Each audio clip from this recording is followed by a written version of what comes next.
Good evening and welcome everyone. My name is Dave Ludgate. I'm chair of the Water and Environment Society, and I'm delighted to introduce a, a very interesting topic this evening on the Envision Sustainability Rating System, an introduction to the international framework driving sustainable, resilient and equitable infrastructure. This webinar will introduce the Envision Sustainability Framework, what it is, how it was developed, the benefits of using the framework, who's using it, and how it is applied to infrastructure projects around the world to improve and validate sustainability, resiliency, and equity of civil infrastructure projects. Just a few housekeeping notes. This meeting is being recorded for broadcast on the Engineers Ireland YouTube page. And can I ask everyone, if you have a question, to put it in the Q&A tab rather than the chat tab? I'll monitor that and I can put questions to our speakers after they've presented. So we're looking to present for maybe 40 to 50 minutes and then hopefully a good 10 or 15-minute Q&A afterwards. Just to introduce our speakers, so we're very lucky today to have Jennifer Ninete from Director of Engagement from ISI. In this role, Jen leads the engagement program, which encompasses communications, marketing, and business development activities. Jen is an Envision sustainability professional and an ISI approved Envision trainer. Jen has worked in the AEC industry for nearly 25 years. She was previously a senior sustainability consultant, Envision practice lead, and professional associate at HDR, where she was the primary knowledge manager for the Envision Sustainability Infrastructure Framework. During that time, she worked on more than 50 projects using the Envision framework, including 25 verified projects such as the historic Fourth Ward Park in Atlanta, Georgia, Kansas City Streetcar in Kansas City, Missouri, and the I-4 Ultimate Highway project in Orlando, Florida. Our second speaker is Justin Waples. Justin is Strategic Planning Lead for Central San, a large water resources recovery utility in the San Francisco Bay Area that serves approximately 500,000 people. Justin is a chartered engineer in Australia and a professional engineer in the US. He graduated from Deakin University in Melbourne, Australia, with a Bachelor of Environmental Engineering. Justin serves as a volunteer on the Institute for Sustainable Infrastructure's Envision Review Board, which is tasked to safeguard the standards, processes, and tools of the framework. Justin is also leading an enterprise-level implementation of the framework for his organization. So with that, I will hand over to Justin. Thank you very much. Oh, you're on mute there, Justin. Sorry. It's me every time. Thanks, Dave. Okay, let's jump into it. Jen, thank you. So I want to provide a little bit of context as best we can for folks in Ireland there. I mean, I certainly appreciate how well read the Irish are, especially the engineers. So you probably already know the context yourselves anyway, probably more than I do here in the US, but as we know, when we think about sustainability and SDGs, we appreciate here from the North America perspective that Europe is very much leading the way in that context, and Ireland's part of that drive to establish change for more sustainable development. Here in the US, a very different story, largely falls to the individual states.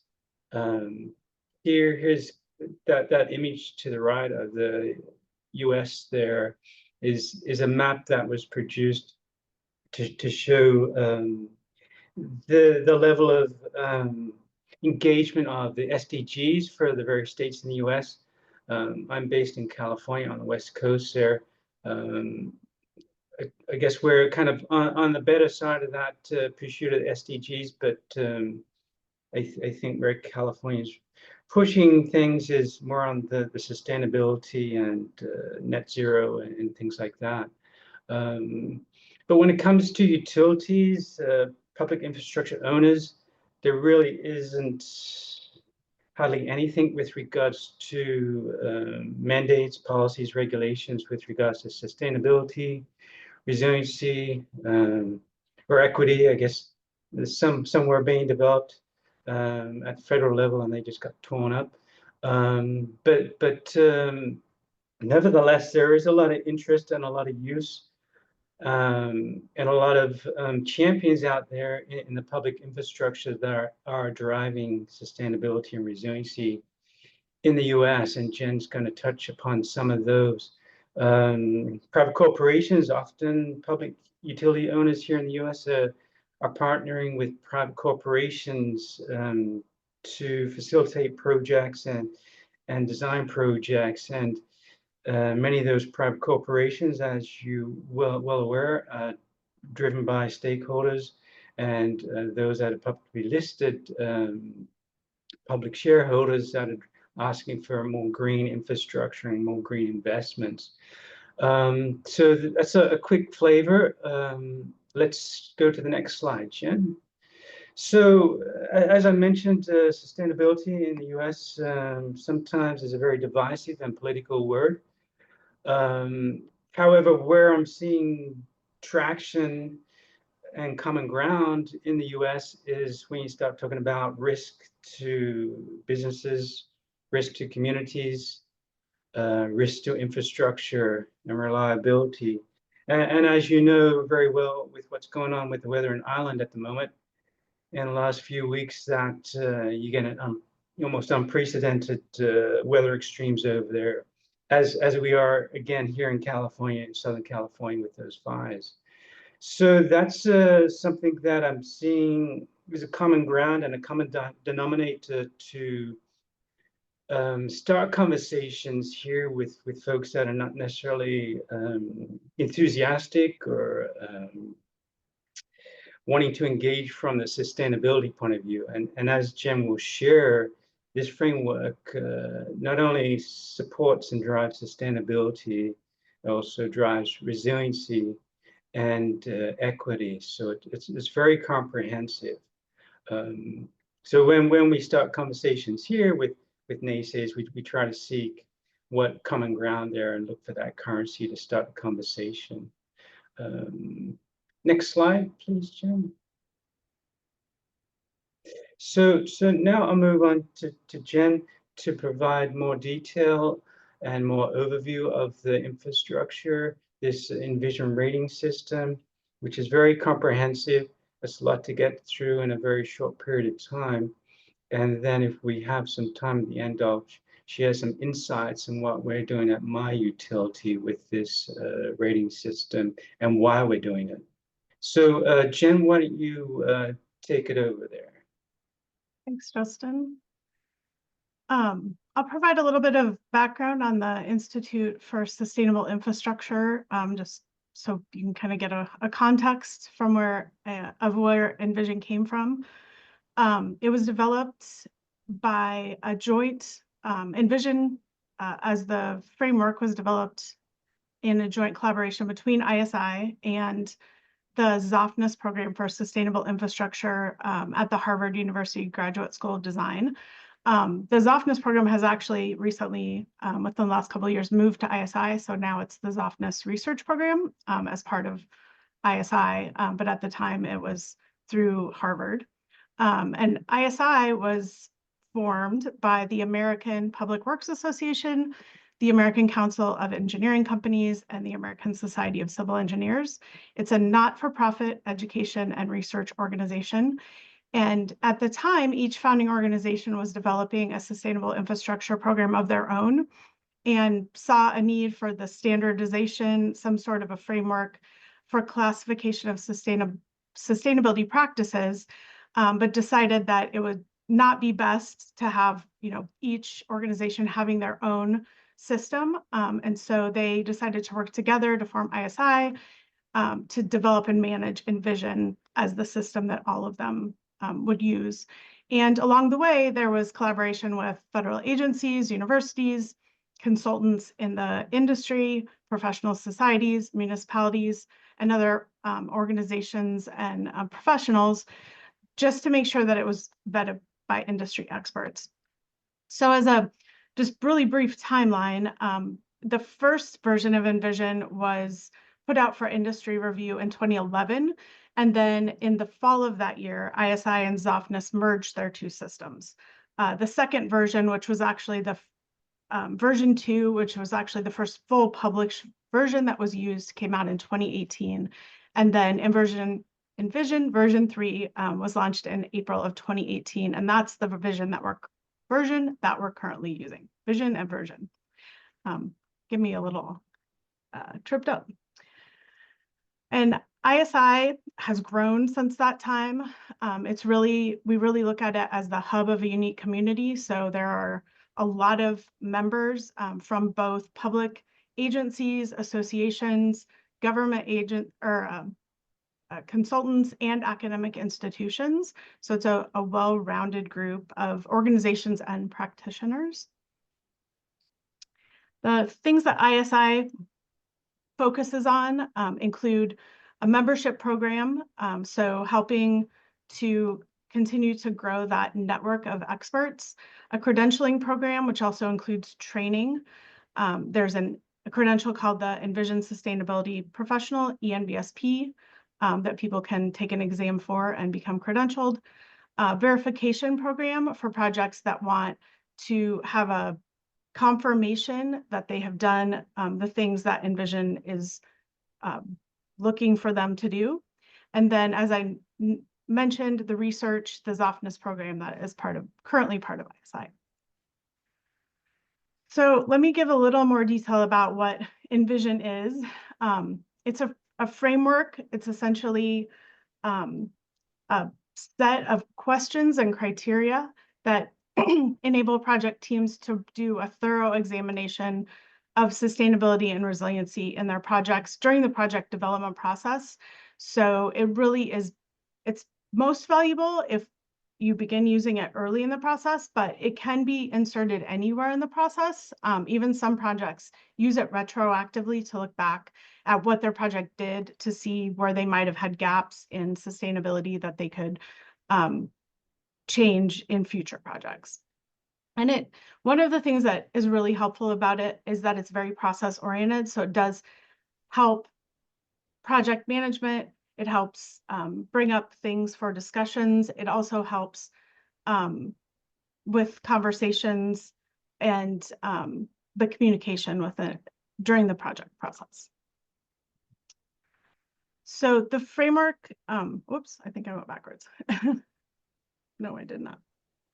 The framework includes multiple resources underneath it. The most comprehensive portion is the guidance manual that has all of the credits and the criteria. I'll talk a little bit more about that in a minute. There's also a self-assessment tool that is a spreadsheet, an Excel spreadsheet that has a simplified version.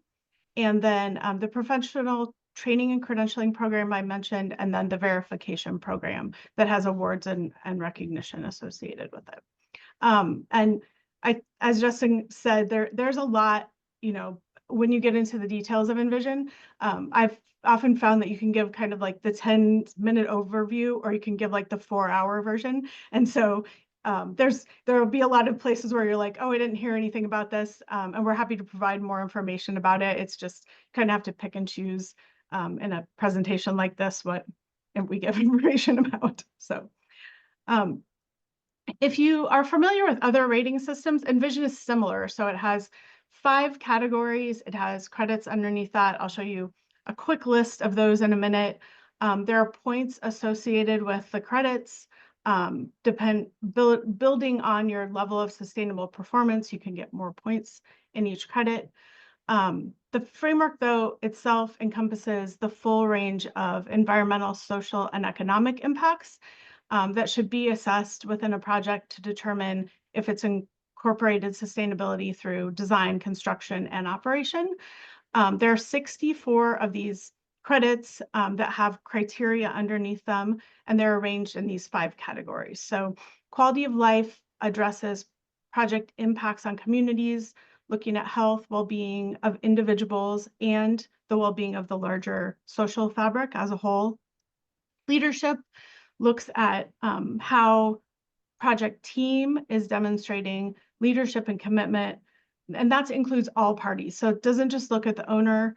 It looks at all key project team members, and then to make sure the project is meaningful, makes meaningful commitments, and looks at the whole project life cycle. There's some economic credits in that as well.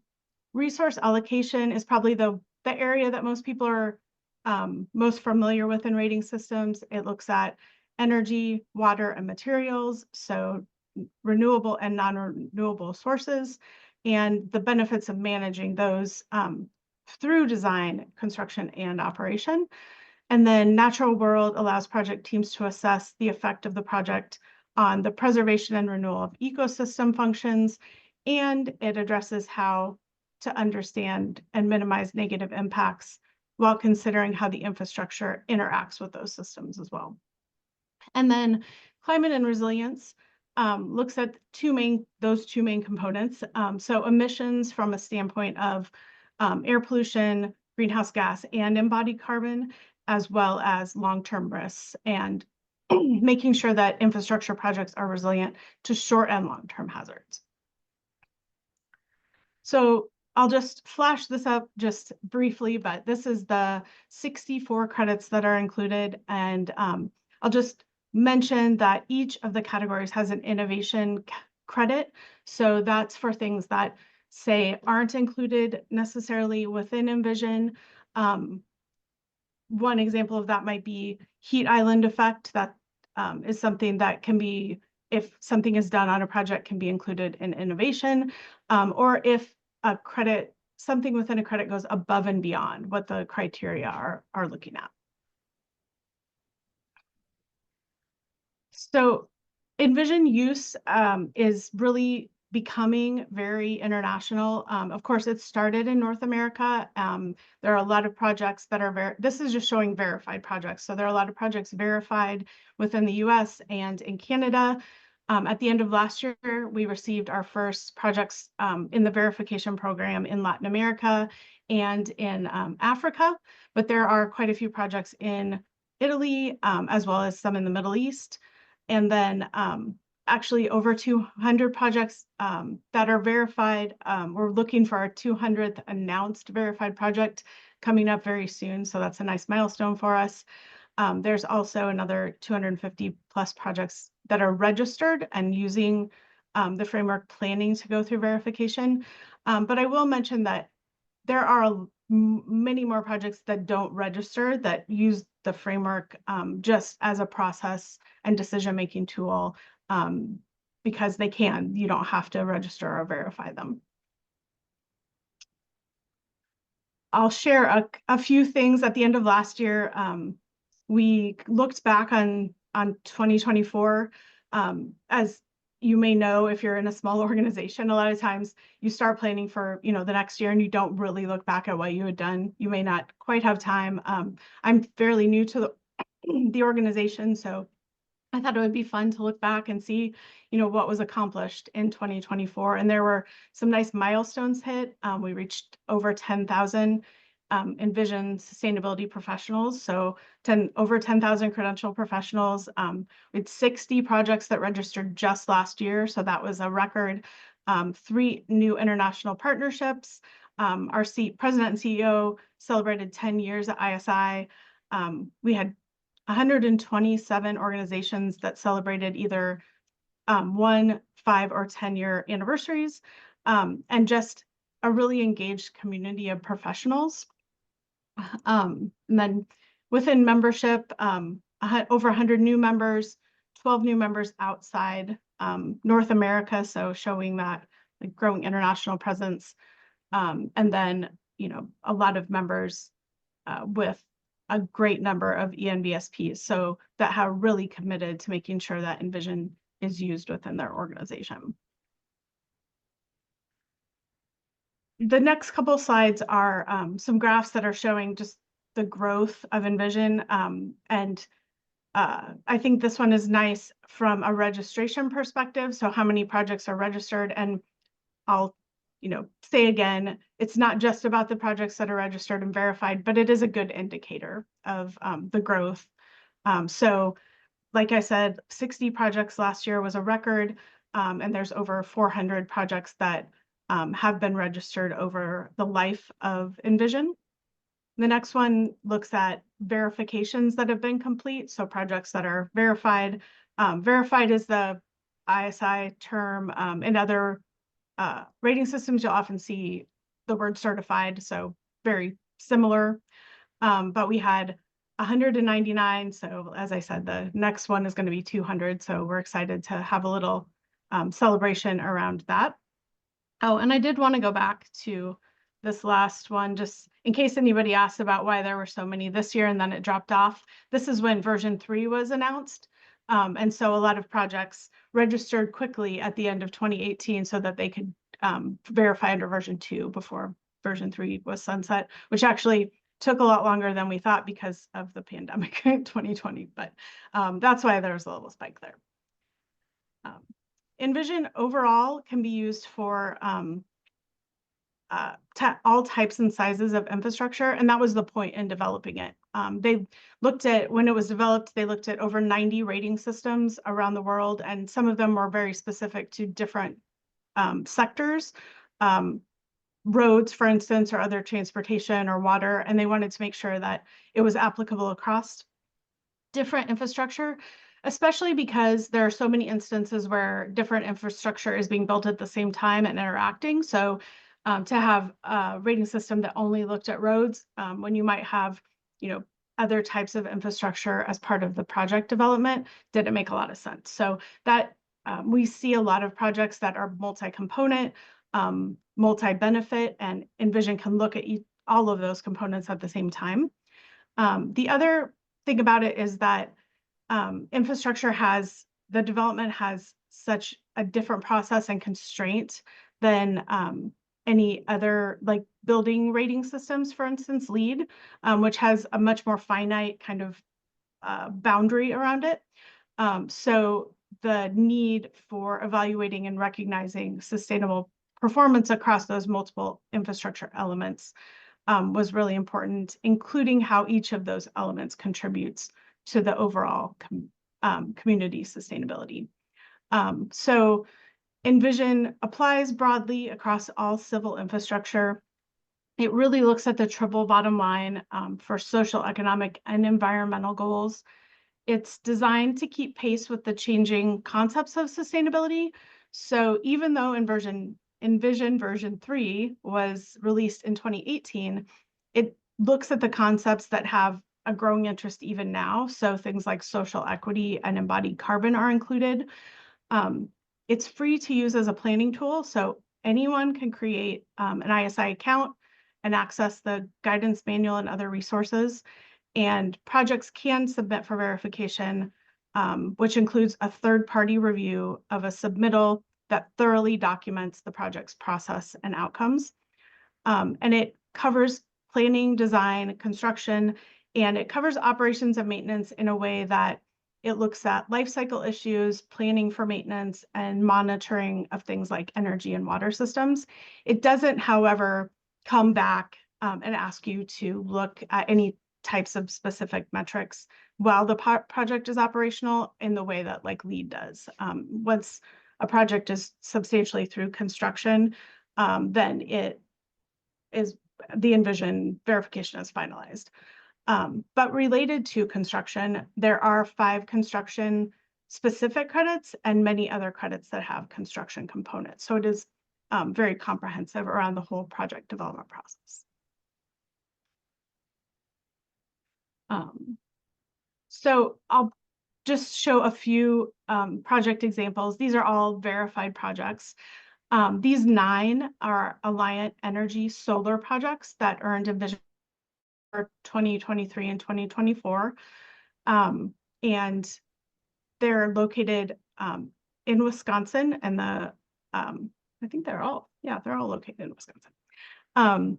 And the projects total over 600 megawatts and represent the successful execution of Alliant Energy's Clean Energy Blueprint, which is a roadmap for them to diversify their energy resources. All of the projects were placed into service by the end of 2023 as the company delivers on its purpose to serve customers and build stronger communities in a safe, cost-effective, and reliable manner. And they chose Envision for the portfolio because it aligns with their project development practices, which include a lot of sustainability goals. So it was a good alignment for them to be able to use that process to make sure each project was aligning with the goals as well. This is one of the international projects. So 13 projects verified in Italy. 10 are transportation, including rail, seaports, and roads. 2 are energy generation, and 1 is solid waste. And this project, the Piazza Sigmund Freud, is a redevelopment project to improve the quality, comfort, and overall user experience of the station and its surroundings for travelers and residents. And key elements include a new park, green spaces, trees, pools, and rest areas with terraces. And the Porta Garibaldi station, excuse me, will be reconnected to the adjoining community to become a hub of and a more vibrant urban space for them. And the improvements support a vision of enhancing the site's accessibility, usability, safety, and the quality of life of the citizens in the area. And then the last project that I'll highlight a little bit is a water project out of Santa Monica. It's a sustainable water infrastructure project. And this one was verified platinum last May. And it's being constructed to reduce the city's traditional reliance on imported freshwater resources, which they typically get from Northern California and the Colorado River. And it is being built to align with the state's water supply strategy goal of increasing wastewater recycling, and then state control measures governing municipal separate storm sewer systems and the enhanced watershed management programs. It reduces the water supply carbon footprint because the plant and all the components operate using 100% renewable electricity obtained through the city's direct access agreement with the Clean Power Alliance. The project has 3 elements that work together to produce up to 1,680 acre-feet per year of purified drinking water. And that includes an advanced water treatment facility, a stormwater harvesting tank, and upgrades to the Santa Monica urban runoff recycling facility.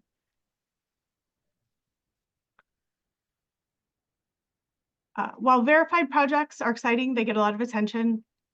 The true value of Envision is really the framework in its use during the project development process to raise sustainability and resiliency topics and questions for discussion, and facilitate project team collaboration, interorganizational cooperation, and public engagement and communications.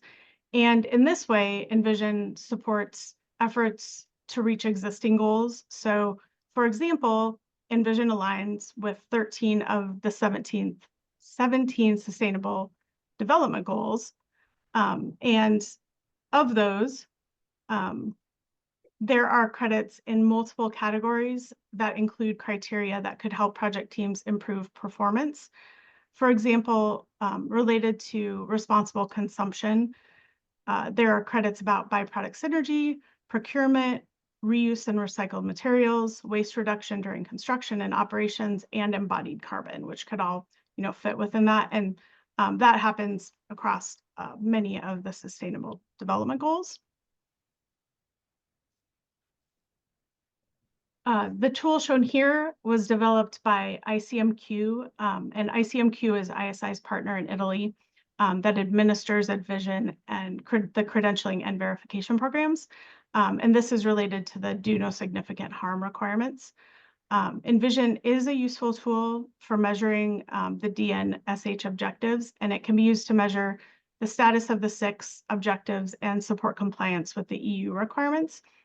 Envision provides added value to this in that DNSH assessment focuses more on the environment, while Envision also takes into account economic and social factors. And most Envision credits have a direct impact on the objectives indicated in the regulation, and other credits contribute indirectly, but effectively help to achieve the objectives. And here's a little comparison of the Envision related categories versus those objectives. Just flash that up there for a minute. Envision can also be used to support strategic plans, sustainability plans, climate action plans. Looking at the Ireland Climate Action Plan, for example, Ireland, it says Ireland is committed to reducing greenhouse gas emissions by 51% by 2030 and achieving net zero by 2050. The European Union also wants to be climate neutral by 2050.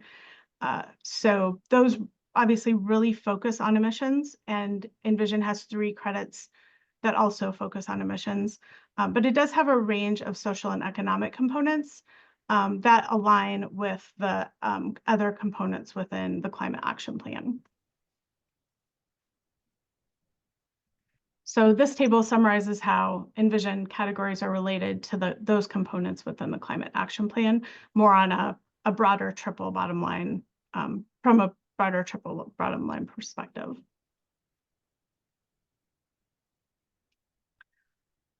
Okay, so as a quick summary, Envision can benefit organizational and project processes. It helps to provide a common language and metrics that are flexible and customizable. It helps to facilitate the development process and decision-making, and it has associated education and training programs for sustainability and resiliency types of what am I saying? Topics. There's where I'm going. It can also benefit individuals. Project team members gain experience in sustainability as they use Envision, and which is beneficial both within and outside of organizations. As you really dig into the credits and criteria, you learn what you don't know, and it gives you an opportunity to, look for additional information about those types of things. It's one of those things where when you have to teach someone else something, you have to figure out, what it is for yourself first, which is a lot of it because sometimes Envision introduces concepts that may be new to a project team. So it's a learning experience, usually all around. And finally, I just want to reiterate that Envision is free to use for self-assessment. Anyone can set up a free account at ISI's website to download the manual and other tools. There's a credential program as well as membership and educational opportunities. ISI does have a monthly webinar series, and interestingly, our March webinar will be provided by ICMQ, our partner in Italy, and it's titled Envision Protocol and European Regulation, Exploring Connections and Investment Opportunities in Highway Infrastructure. If you're interested in that, you can register for the webinar under events on our website. You don't need to have an ISI account to register. So if you have interest in seeing Envision in action, please register for that webinar. And I'll pass it back to Justin to look at Envision from an organizational perspective. Thanks, Jen. Great presentation there. And just to add a few points on what Jen was closing with there. So ISI, I don't know if we mentioned it, is a not-for-profit, a group of very passionate people that are trying to grow the knowledge sharing and promote infrastructure that is more sustainable, resilient, and equitable. And I joined back in 2012 just as a personal interest in the topic, and the amount of knowledge sharing and engagement and the willingness to have people participate in the conversations is just like Engineers Ireland, very, very welcoming group. And even if you have a personal interest, I certainly encourage you to sign up for a free account and see what interests you. And if you're wanting to know more, feel free to reach out to Jen and myself. But moving on to my organization. So as Jen shared that primarily this framework was set up for project level visions and making each project more sustainable and resilient and equitable. And that's terrific. And one of the things that ISI does emphasize is not that every project should be verified, having that third party validation, but if we can make everything we do a little bit more sustainable, a little bit more resilient, then the magnitude of those small wins is very significant when we think of the potential there. So we were very lucky to have Jen in a previous life in the consulting field to work with Central SAN to introduce a topic from a more holistic point of view. And we did look at some projects and if you want to call it a forensic look, looking back at projects that we did. And Jen also looked at the organizational strategic goals and what we were doing at that organizational level. And one thing that came out very early on with Jen's dive into what we do here at Central SAN is at the project charter stage, we were kind of shooting ourselves in the foot, so to speak, because there was many opportunities that Jen saw that we could have incorporated in the project scope when we're developing project scopes. But doing what we always did, we were just focusing on renewing infrastructure and not really thinking about the community where this infrastructure is. And as we all know, with public utilities and pipelines and roads, they impact communities for decades, if not hundreds of years. And so when we put together these projects, we want to think not just 5 years from now, and we want to think, how's this going to affect our communities 100 years from now?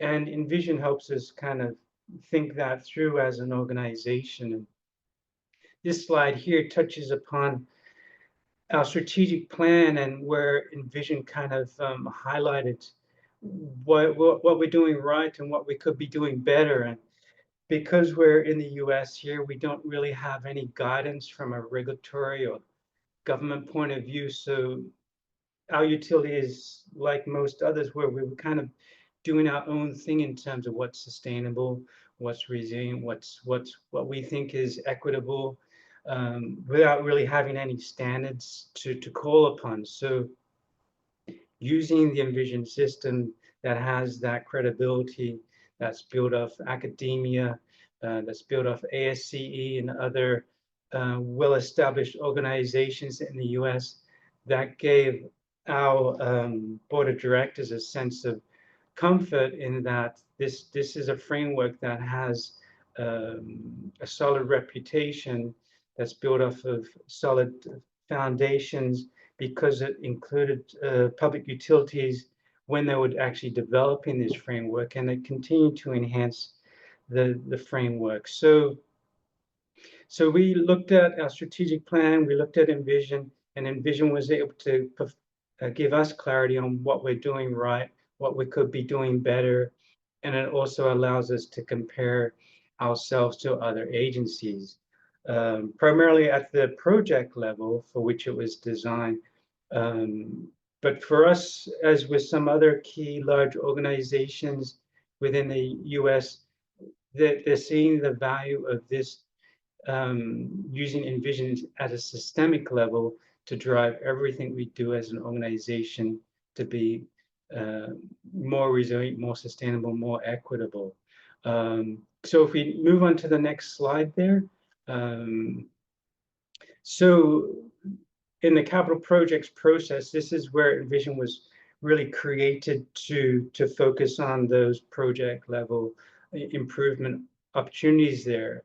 And that includes by enhancing our specifications, enhancing our scope and how we contract with contractors to do projects.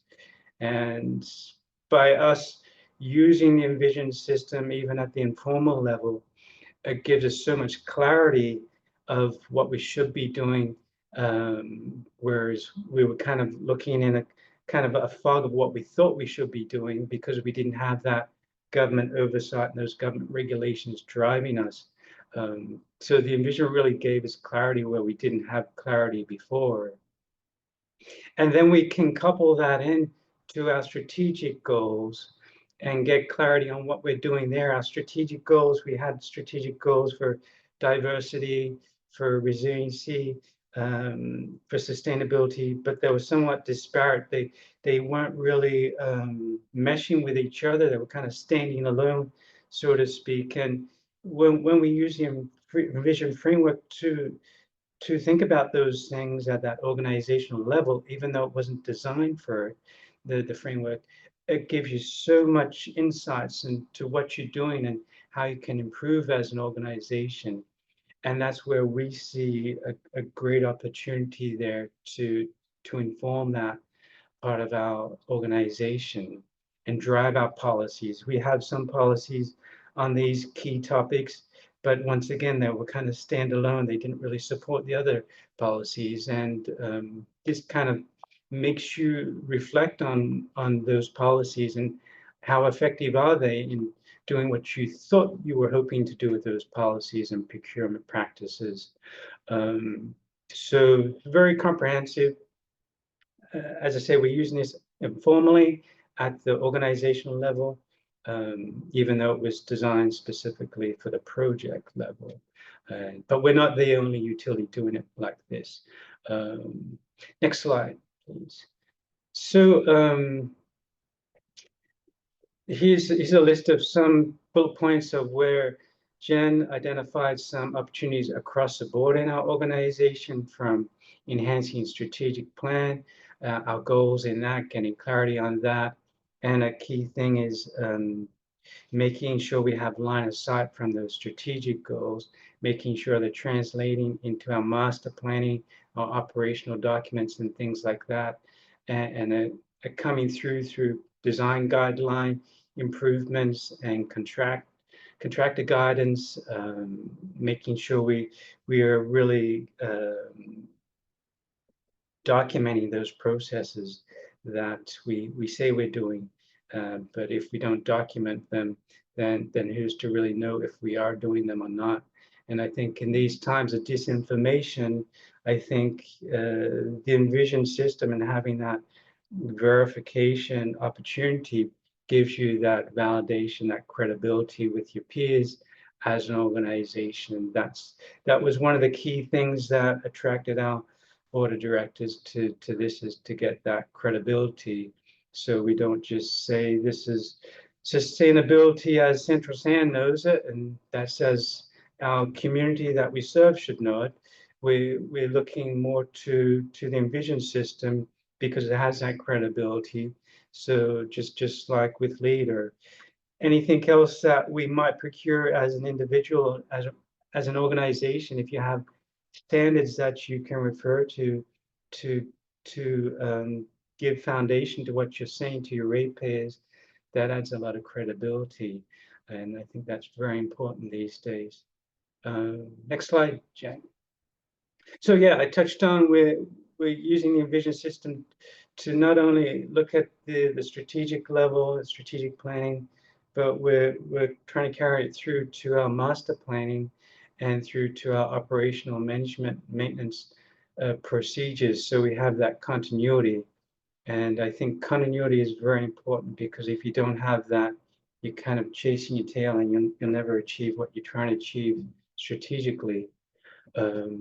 Next slide. So one of the challenges that we came across as an organization to embrace Envision at the organizational level, like Ishka Aaron and other big utilities there in Ireland that are undergoing a lot of change, is how do you bring about change in a way that you can quantify it and you can get people on board to engage with it and support it. And so one of the big challenges for us was trying to share that story for our management and what that transition would look like. So we started developing documentation to to dovetail the Envision principles into an organizational transition plan to show how we can embrace it at the organizational level, from everything from procurement to maintenance practices to how we engage our staff and the community. So it was a necessary process and a very important process, and one that can quickly go awry if you don't really think about how you're going to do it. And calling upon project management principles and tools like risk matrices and things like that, as you would for a project, you can do the same thing for your organization and how your organization could be at risk. Maybe it's a department, maybe it's individual key stakeholders, things like that. So it's a key part of the process. But this is something that we're developing in-house as we go, and we're very grateful that we have ISI trying to support us along the way on this informal journey. Next slide, Jen. So we'll quickly go through these next 3 slides, but Jen helped us look at 4 projects that we had already completed recently. This was a couple of years ago, to see we had not used the Envision system. We had not thought about the Envision system. And so Jen said, okay, let's take a look using the Envision checklist, how your projects fared from the Envision perspective, to see, were we doing things in a sustainable way? Are there areas that we could really improve upon? And it kind of gave us a feel like, yeah, this is a framework that would work for us as an organization, or no, it wouldn't. But one thing that is important to note, if your project, not every credit is necessarily applicable to your project. So where you see those NAs in the various cells, that means that particular credit wasn't something that we could was applicable to the project and its scope and its footprint. So in those situations, you don't get kind of dinged for not including that. The great part about the Envision framework is that it recognizes that every project is different and unique, and so not every component of the Envision system is going to dovetail into your project. So that's a key differentiator, I think, with Envision is its flexibility in meeting all kinds of projects. But as you can see there, restorative is the highest level of the enhancements that you can do for a project. And we actually did quite well on some of these projects. So that kind of is one of the great things about Envision. It can tell you what you're doing, even if you don't really understand what you're doing as an organization from these key topics. And being able to share that conversation with peers, and in the US for utilities, looking over your shoulder at your neighbors in terms of your fellow utilities in your region is very important, because we rely on that probably more so than we do for governance, other than like regulatory compliance with, say, water quality, discharge, and things like that. We're mostly looking at our key peers in the industry. So this framework really helps compare apples to apples with other agencies, and gives you bragging rights if that's what you're into. But yeah, it's really, really helpful, and really turns a light on for us as an organization. So I think, Jen, is that my last slide? Yes, so we've got a few minutes here. So if you have questions for Jen or myself, Dave, do you have any questions coming through? Yes, we do. That was great. Thanks a million, Jen and Justin.